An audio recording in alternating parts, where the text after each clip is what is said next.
నమస్కారం, ఘంటారావానికి స్వాగతం. ముందుగా ప్రధానాంశాలు.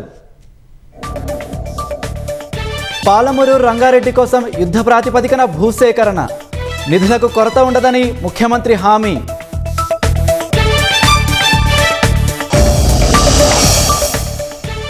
రాష్ట్రంలో భానుడి ఉగ్రరూపం, రేపటి నుంచి మరింత పెరగనున్న ఎండల తీవ్రత.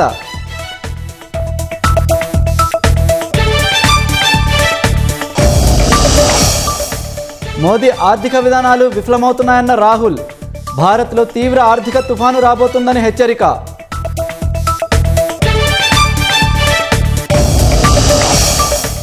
కోర్టు ధిక్కరణ కేసులో కేజ్రీవాల్కు ఢిల్లీ హైకోర్టు నోటీసులు, 4 వారాల్లో సమాధానం ఇవ్వాలని ఆదేశాలు.